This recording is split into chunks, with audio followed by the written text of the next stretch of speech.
Ok, aujourd'hui on parle genou et le premier truc que je vais te dire c'est ton genou n'est pas fait pour plier.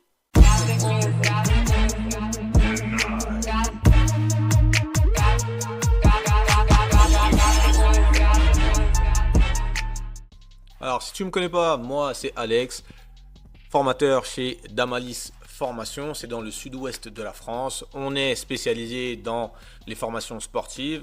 On est sur le CQPIF, on est sur le BPJEPS AF, on est sur le CSA MAP et on est sur le manager sportif. Tout ça dans le sud-ouest de la France. Mais attention, stay tuned, ça risque de se propager. Je dis ça, je dis rien. Donc je te disais que ton genou n'est pas fait pour se plier. Ouais, t'as bien compris. Ton genou n'est pas fait pour se plier parce que c'est pas la première de ses fonctions. Alors là, peut-être que tu n'étais pas assis. Du coup, je t'encourage à t'asseoir parce que je vais continuer dans cette démarche-là et je voudrais pas que tu tombes. Ton genou est fait pour tourner. Quoi? Ouais, ton genou, il est fait pour tourner. Il est en capacité de se mouvoir de manière latérale également. Qu'est-ce que ça veut dire? Ça veut dire que on va reprendre globalement ton genou. C'est quoi? C'est deux articulations. La première articulation, c'est l'articulation entre le fémur et la patella. La patella, c'est la rotule pour les anciens, d'accord? Et ça, c'est cette articulation qui te permet de fléchir et tendre le genou. Maintenant, il y a une deuxième articulation qui, en réalité, devrait être considérée comme la première articulation. C'est l'articulation tibio-fémorale. Et cette articulation, c'est quoi? C'est l'articulation entre ton tibia et ton fémur. Et ton tibia et ton fémur, justement, ton tibia est capable de tourner autour de ton fémur et ton fémur est capable de tourner autour de ton tibia. Pourquoi je te dis que c'est la fonction primaire de ton genou? Parce que les tissus qui sont responsables de cette action-là sur ton genou sont les plus profondément ancrés à l'os. Alors que la flexion et l'extension, ces tissus-là sont après, d'accord, en termes de couche, d'accord, ils sont après sur l'os. Donc tout ça, c'est primordial de le comprendre. Donc, je vais te dire un autre truc également. Si ton genou n'est pas capable de rotater correctement, d'effectuer des rotations internes, médiales qu'on appelle, ou latérales, externes, tu vas être limité dans ton extension et dans ta flexion. Donc tu comprends bien que ça a un lien direct avec la capacité même de ton genou. Si ton genou n'est pas capable de tourner correctement, il ne sera pas capable de se tendre et de se plier correctement. Qu'est-ce que tu veux que je dise de plus à part ça? Et je te parle de ça parce que dans mes classes de CQPIF et ou de BPJEPS, j'ai eu beaucoup, mais beaucoup, pour pas dire presque à chaque promotion, j'avais un élève qui était ou douloureux au genou ou qui avait une fois les ligaments croisés ou qui avait deux fois les ligaments croisés sur le même genou ou pour le pire des cas, une fois les ligaments croisés sur chaque genou. Maël, si tu étais là, l'idée là-dedans, c'est de se dire que c'est pas une fin en soi, premièrement. Ok, on peut vivre sans ligaments croisés. J'ai pris cette pathologie parce que c'est la plus répandue dans le monde du fitness par rapport au genou. Celui-là et la luxation, on est globalement sur toujours ce type de lésion en rapport avec le genou. Bref, c'est un détail.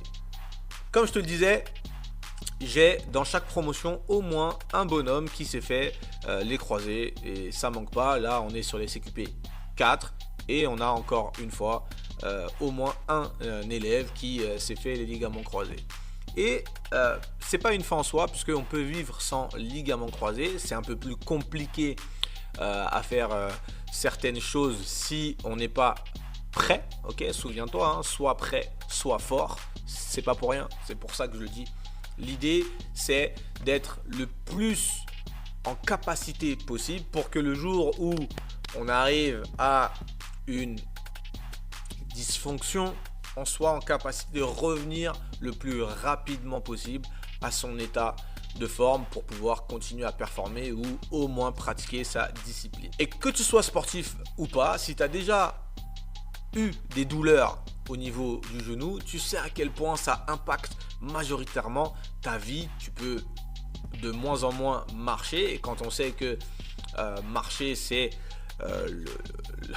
l'activité la plus répandue sur la planète, parce que disclaimer, t'as oublié le sel dans la cuisine, il faut te lever, il faut marcher.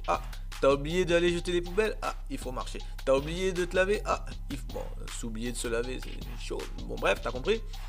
Quoi qu'il arrive, tu vas devoir utiliser tes genoux au moins une fois dans la journée, sauf si tu es alité. Tu vas obligatoirement devoir solliciter tes articulations pour pouvoir te mouvoir et bouger. Ok, donc tu te rends bien compte que là, on est à un stade de utilisation globale de cette articulation H24. Maintenant, l'idée, c'est de se dire que, ouais, ok, tu t'es fait des croisés, ouais, tu as un problème au genou, quel qu'il soit, syndrome fémoro-patellaire, syndrome de l'essuie-glace, bref, ce que tu veux, peu importe le problème que tu as, c'est pas une fin en soi.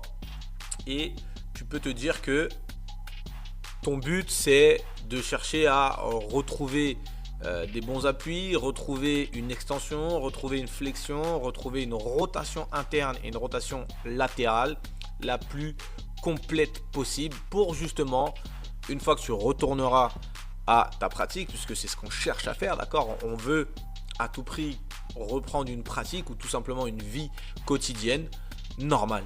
Et donc toi, ce que tu veux, c'est t'imaginer en train de retrouver une vie normale, retrouver une vie quotidienne, retrouver des performances sportives, retrouver zéro appréhension à une prise d'appui, un changement de direction ou un contact si tu es dans un sport de contact évidemment.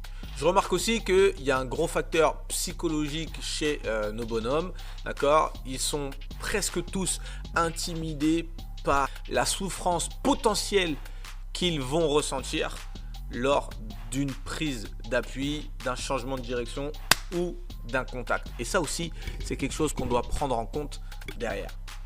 Ce qu'on veut, c'est retrouver notre autonomie la plus totale possible. Et ça passe par quoi? Ça passe par un travail articulaire. Ça passe par un travail minutieux de chaque fonction articulaire. Ça passe par étudier cas par cas ce qui se passe avec nos bonhommes ou avec toi-même si tu es blessé. Alors, ce que j'ai remarqué aussi, c'est que on a des spécialistes malheureusement qui sont peut-être un peu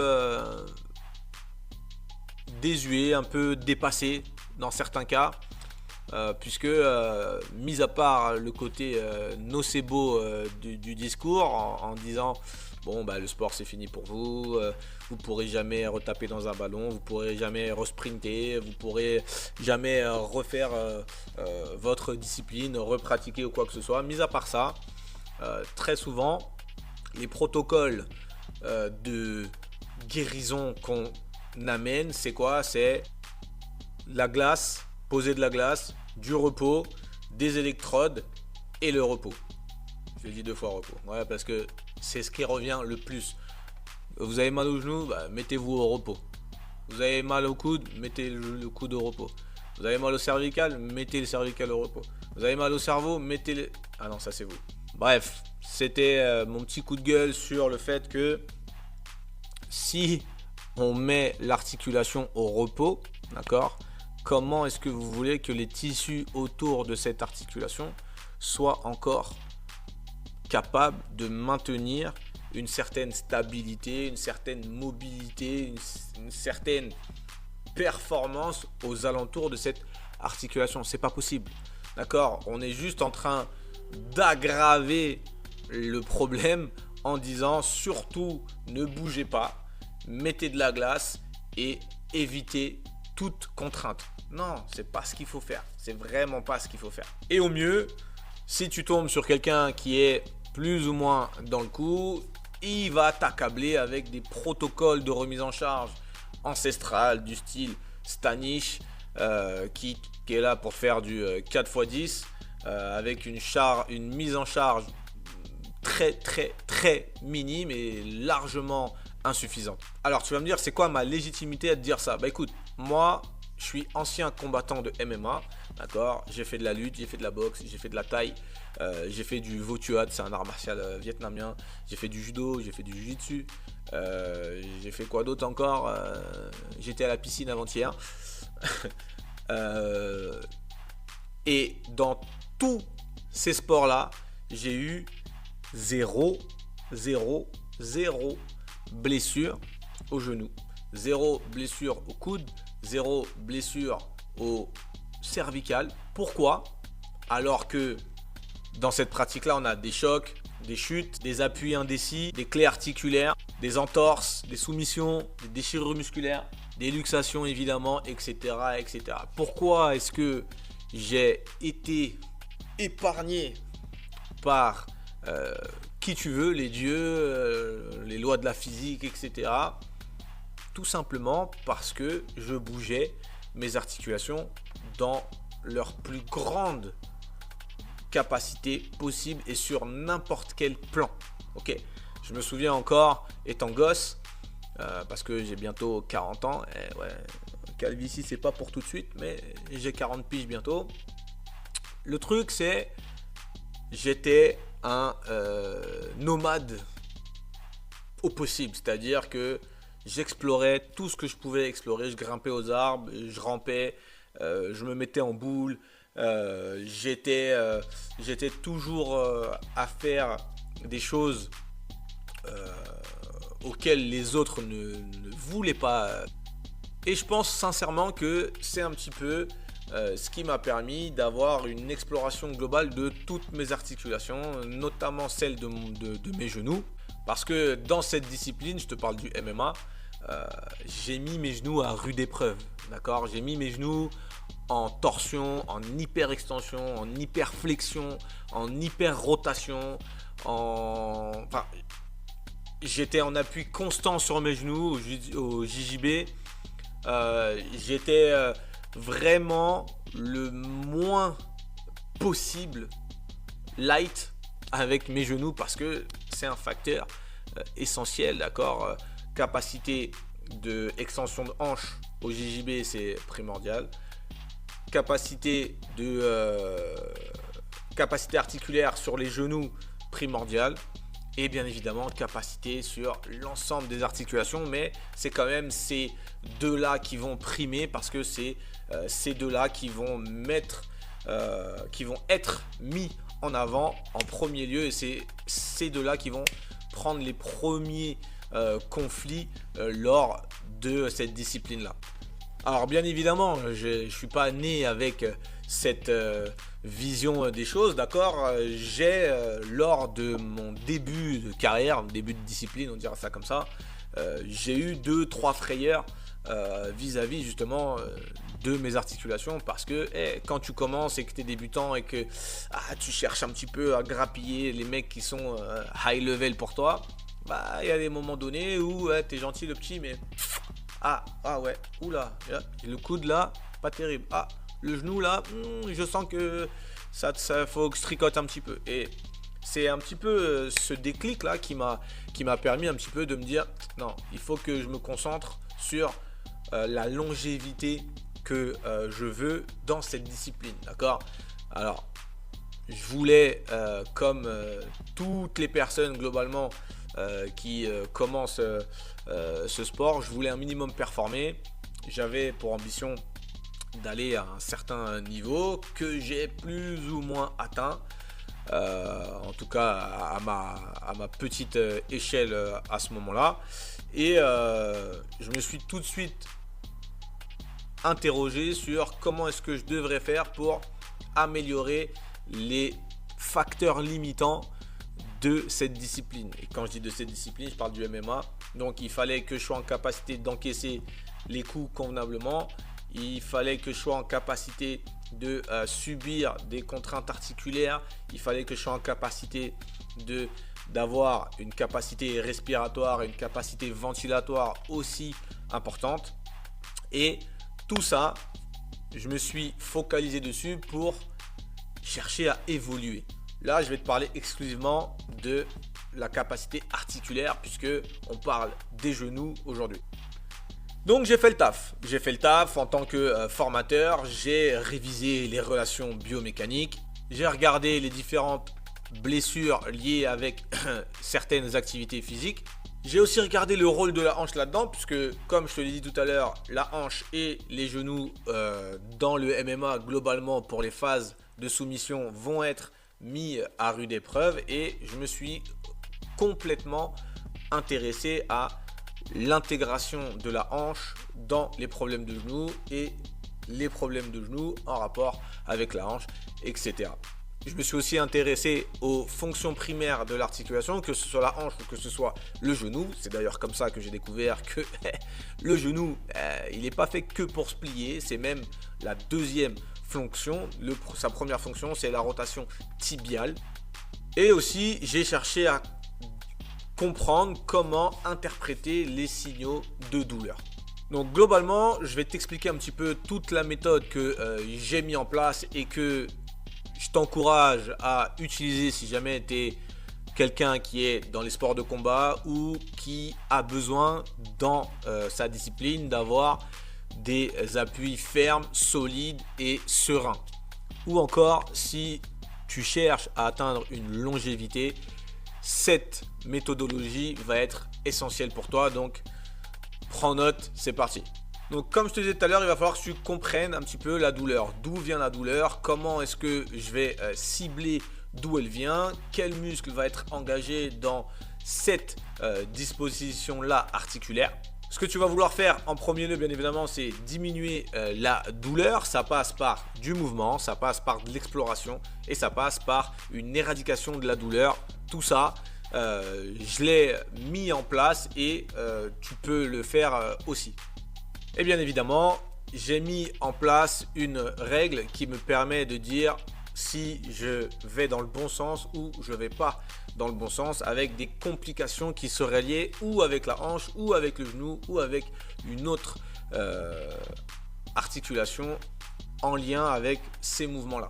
Mais ce qu'il y a à garder en tête, c'est que la première chose que tu veux faire, c'est éradiquer la douleur, augmenter les amplitudes articulaires, travailler sur ce qui te gêne, toujours en respectant les 3 règles de la douleur qu'on a vu précédemment, et créer un protocole spécifiquement pour toi et personne d'autre. Pas Jacques, pas Pierre, pour toi, tes problèmes à toi. Et j'ai compris aussi les concepts de régime de contraction par rapport à la douleur, par rapport à l'évolution de mon protocole. Tout ça, je l'ai mis en place dans une formation sur le genou qui s'appelle Knee Rising, 90 jours pour revenir d'une blessure. Cette formation comporte 2 parties. La première partie, c'est la partie articulaire où on va se concentrer vraiment sur l'expression même et la fondation même de ta capacité articulaire. La deuxième partie, c'est bien évidemment la partie musculaire où on va faire en sorte de renforcer les muscles en lien avec toutes les fonctions essentielles de ton genou, que ce soit la rotation interne ou latérale, que ce soit la flexion et l'extension. Et tout ça, on va le mettre en place durant toute la formation. Donc ces 2 parties-là ne vont en faire au final qu'une seule, mais ce sera réparti dans la planification.